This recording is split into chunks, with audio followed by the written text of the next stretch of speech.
You're at the right place at the right time, because I'm John and this is CyberCom Gaming, and we're back with another episode. This year is rushing by and we're already pushing well into August.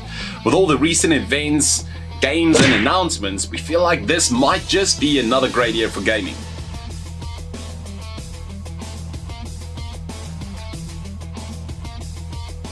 Oh yes, and here's some more titles to look forward to towards the end of August and the start of September.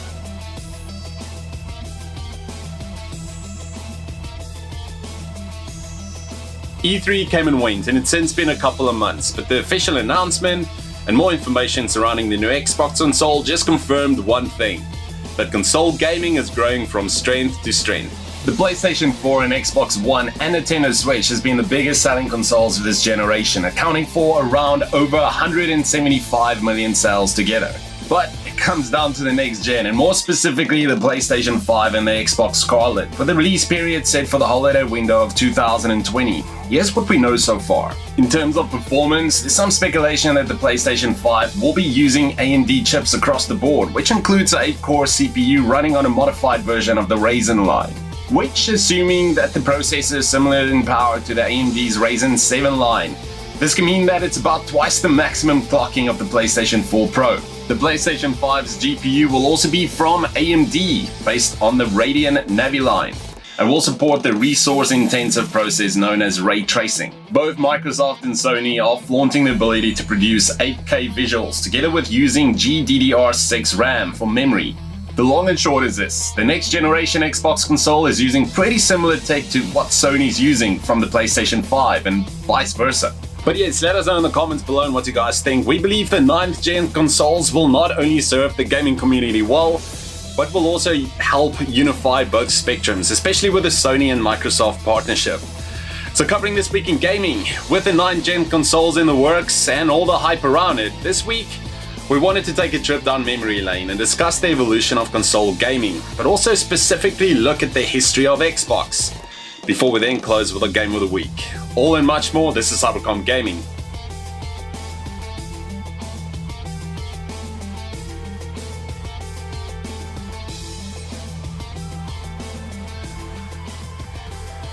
The initial idea of home gaming consoles was more realized with computer games, with the invention of games like Noughts and Crosses, which were created by British professor A.S. Douglas in 1952, William Higginbotham's Tennis for Two created in 1958, and Steve Russell's 1962 Space Wars. This was indeed the catalyst of the creation of gaming consoles and video games in general. All of those games were great for the advancements of video games towards a home consumer good, but none had as much as an impact as the brown box.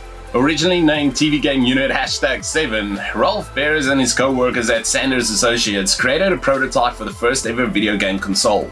Ralph Baer eventually licensed the product to Magnavox, and in 1972 Magnavox launched its first ever home console to hit the market, the Magnavox Odyssey. After the success of Pong, the at-home version that is, the Atari created by Nolan Bushnell released the video computer system, or as it is most commonly known as the Atari 2600 in 1977. The Atari 2600 was a straight point for the next generation of consoles, a generation that led to sheer chaos in the gaming industry, specifically the home console market. With the intriguing success of the Atari 2600, many consoles wanted a piece of the pie, or a piece of the profit that is. The oversaturation of consoles and low quality of games ultimately led to one of the most infamous crashes in video game history. By the year 1983, the home console market was in shambles, with so many options for consoles, but all of low quality, and even more was when it came to the games. When hope was at an all-time low for home consoles, one company finally took the hint that people valued quality just as much or perhaps more than quantity. Nintendo, which was already familiar in the North American gaming industry with its arcade hit Donkey Kong, America's first introduction to the ever-infamous Mario, decides to jump right in.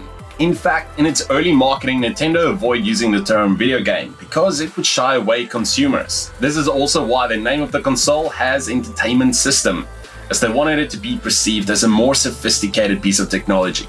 A success that would prove to be the birth of a rivalry that has gone down in video game history as the first ever console wars. In 1989, Nintendo was at the peak of the gaming market. With the new release of the Game Boy, it was hard to see how anyone could compete with the dominance Nintendo had in video games. On top of that, Nintendo released a variety of games that would become hits and are also around to this day, like Mega Man, Super Mario Bros., The Legend of Zelda, and many more. However, 1989 was also the year the first real competition arises: Sega and its 16-bit Sega Genesis. Though clever marketing, Sega became an instant competitor of Nintendo, with one of its most infamous ads claiming Genesis does what Nintendo don't. With Sega gaining ground on Nintendo responded with the release of its own 16-bit console, the SNES, or the Super Nintendo Entertainment System. This, along with the release of Street Fighter II, the then popular arcade fighting game developed by Capcom, was enough to fare good competition against Sega. Sega became known for being on the outright offensive, never failing to take a shot at Nintendo through its advertising whenever they had the chance. In 1993, both parties received the game Mortal Kombat. However, the game was a more PG, family-friendly version with sweat that replaced blood and far less graphic fatalities on both consoles. However, Mortal Kombat on the Sega had a cheat code that enabled players to activate the blood and graphic content, thus giving the Genesis the upper hand on sales for the game and their console. The release of Mortal Kombat 2 a year later proved to be a more even playing field when both games allowed the blood and gore Mortal Kombat is famously known for today. With the advancements in technology and gaming, this competition brought forth a new generation in consoles. The 3D CD era was becoming all the rave in the gaming industry, and Sony PlayStation was at the forefront of this movement. After the failed agreement between Nintendo and Sony for the CD-ROM addition to the SNES, which left both companies not on the greatest of terms, Sony decided to create a console of their own.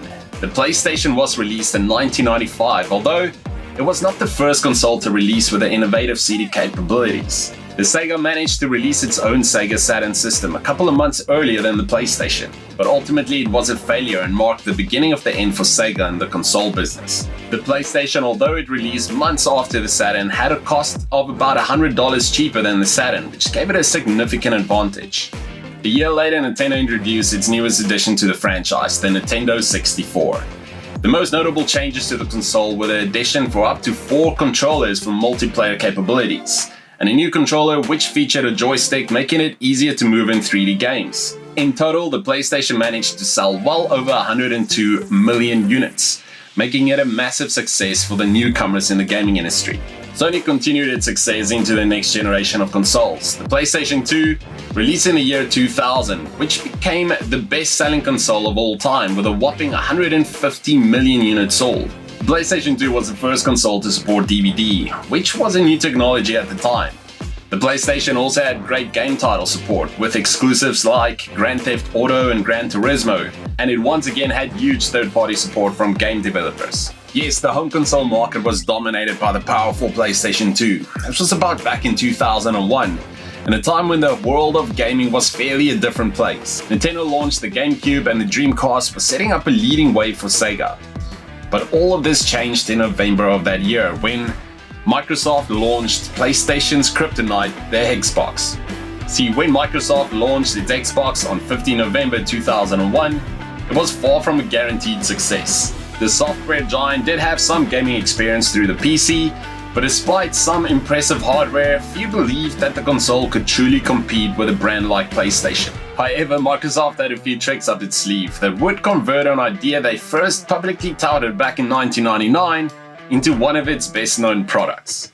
The first was the acquisition of game developers Bungie, securing a launch title called Halo Combat Evolved, a game that would become synonymous with the Xbox. The second was the arrival, a year on from Xbox, of Xbox Live, a service that took the increasingly popular world of online gaming that have been flourishing on PC and brought it to the console. Microsoft's console performed admirably, with consumers flocking to buy the console with nifty features like a built-in hard drive, the capabilities to rip CDs to create custom soundtracks, and support for Dolby Audio in actual gameplay. By the time the console arrived in Europe in March 2002, it was already shaping up to be a key new era for Microsoft, and the arrival of Windows Live in November of that year brought the kind of online gaming that began to define the Xbox. There were somewhat unavoidable missteps. The original controller was mocked for its expansive size and was eventually replaced with a more slender version. But by and large, the Xbox had shown the world that PlayStation's position was not guaranteed, despite its deserved runaway success of the PlayStation 2. The system sold well over 24 million units worldwide, including 16 million in North America. However, Microsoft was unable to make a steady profit off the console, which had a manufacturing price far more expensive than its retail price, despite its popularity losing over 4 billion during its market life. The original Xbox outsold both the GameCube and Sega's Dreamcast, but was vastly outsold by the PlayStation 2, which had sold over 100 million units by the system's discontinuation in 2005. But nonetheless, work began on the Xbox 360 in 2003. The company was quietly making moves to recruit executives like Sega's Peter Moore to improve its workflow and build the architecture. But this time, they had a different plan in mind for debuting the machine to the general public. Well, Microsoft went straight to TV, more specifically MTV. In a special called MTV Presents Xbox The Next Generation Revealed, Microsoft took the wraps off the Xbox 360. Executive producer Jay Allard was interviewed, and Xbox stressed the console, as always, connected and personalized. This set the foundation for the success of Xbox Live. The Xbox 360 launched on November 2005 with a core unit and a premium unit which came with a 20GB hard drive. As a result of its long lifespan, Xbox 360 had the most rebranding and revisions of all Xbox consoles. Sony's PlayStation 3 was on the way but delayed by the need for the integration of Sony's Blu-ray, whereas Xbox 360 neatly sidestepped the whole problem of format war by sticking to DVD as its spinning media. The largest change was the Xbox 360S, also called the 360 Slim, which was an entirely new form factor for the console that debuted in 2010. This revision not only gave the console a new look, but it also introduced revised hardware to shave off the overheating issues that led to the console failure known as the Red Ring of Death. Microsoft entered the 8th generation of consoles in November 22, 2013. The Xbox One launched, with the company pitching it as the ultimate entertainment system and bundling every unit with a 2nd generation Kinect. The new Kinect uses a 1080p camera that offers a wide angle, improved tracking accuracy, and heart rate monitoring. Beginning June 2015, the console offered backwards compatibility with numerous Xbox 360 games via software emulation. The Xbox One has always had a less capable GPU than the PlayStation 4, so the generation has typically seen the PS4 deliver resolution or frame rate advantages over its Xbox counterpart. This is nothing new, and the 1080p 900p divide has been in place for much of the generation. On August 2016, the Xbox One S was released, which featured a smaller, more compact design, the ability to upscale games to 4K, 1TB storage, and Ultra HD Blu-ray player. And most importantly, it was also the first console to deliver support for HDR, High Dynamic Range Gaming. In theory, HDR gaming is very similar to HDR video. The idea is that you get better contrast and a wider range of color and brightness, which should make the picture more realistic and immersive. Sony countered this move by releasing the PS4 Pro, a 4K and HDR-friendly version of the PS4. In a surprising but very welcome move, Sony then issued a firmware update to bring HDR to the original PS4 and the more recent PS4 Slim, so existing owners can benefit without upgrading. The Xbox One X was first teased as a high-end hardware version of the Xbox One back at E3 2016 under the codename Project Scorpio, and was released on November 7, 2017 with a 1TB model. It featured upgraded hardware and was designed primarily to render games at 4K resolution and to provide performance improvements for existing games, which would allow them to be displayed at full resolution on 4K displays, or super sampled for lower resolution displays. At E3 2017, Microsoft in addition announced that the Xbox One would eventually support original Xbox games as well. This was really welcomed by the community. On April 16, 2019, Microsoft revealed an all-digital configuration of the Xbox One S, named Xbox One S All-Digital Edition, which excludes the Blu-ray disc drive. Xbox has turned itself around and most importantly learned from past mistakes. Microsoft is now truly listening to the fans, and this is generating positive buzz, which skillfully will be preparing players for the 2020 console cycle. Sony and Microsoft has announced a new strategic gaming partnership, which will see the two traditionally bitter rivals team up to collaborate on a direct-to-consumer entertainment platforms, AI solutions, and most notably, new cloud-based gaming experiences. It's also in addition important to note that the collaboration was struck between Microsoft and Sony, not their gaming division specifically. So if you thought that meant PlayStation and Xbox are shaping up, well, they're not. During an interview with Financial Times, PlayStation President and CEO Jim Ryan went as far to say that there's no scenario where the two platforms will combine. The new console generation is looming and the next Xbox is near. Microsoft's Project Scarlet will arrive in holiday 2020. Promising 4 times the power of the Xbox One X, complete with a slew of exciting features like ray tracing, 8K resolution, and a lightning-fast SSD. Microsoft and Sony have already confirmed backwards compatibility for the PlayStation 5 and Xbox Scarlet. What an exciting time for gaming! Xbox and Microsoft's other gaming efforts continue to show promise. With the upcoming Scarlet Xbox console generation, the glowing lineup of in-house Xbox studios with increased PC investments, the future looks bright, and even better, they have the community backing, which will solidify its legacy. Game of the Week gives us the opportunity to discuss, review, and pay homage to titles that stood out to us. Perhaps underrated, but games that we feel need to be placed in focus, regardless of the age, platform, or game type. But for this week, we had to give a massive shout out to the iconic Minecraft and its massive comeback. More specifically, update 1.14.4, which added and overhauled numerous aspects. There's just no stop to this game, and its recent surge in popularity may partly also be due to PewDiePie's new Let's Play series, but Minecraft has a solid gamer fan base. The sandbox game is all about mining and placing blocks in a 3D grid to build creative structures, and was released in 2011 as the next best thing. The pixelated blocky aesthetic gave it that retro charm, and even though the game has no in-game tutorials, it's easy enough for gamers at any age to pick up and enjoy. Its open world, free to explore, and seemingly limitless map gives players the opportunity to be brave and challenge themselves to hunt, gather, mine, and build whatever they need to, defeating enemies that usually lurk in the dark or in caves, and if you feel brave enough, you can also take on the final boss, the Ender Dragon. Or play in creative mode and build awe-inspiring structures with limitless resources to your heart's content. Minecraft has been hanging around in the background for years, but it's kept its fans hooked and made some much-needed updates to the game. Even with Fortnite looking like the most popular game in 2018, by mid-2018, Minecraft had 91 million active players monthly. And on that note, we'll sign off with another episode, but keep watching. We'll be back next week bringing you some more old and new school gaming content. Gaming is our passion. We get to share that with you guys every single week.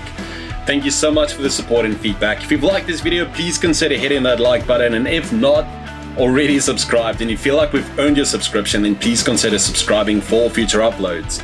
As always, we're keen to get the feedback. Let us know in the comments below and what your thoughts are around everything that was covered. CyberCom is your home-style gaming show. Thank you so much for the support. We'll end this episode with a small game hunting snippet. It is something we might dive deeper into going forward. We hope you enjoy. Till next time, see ya.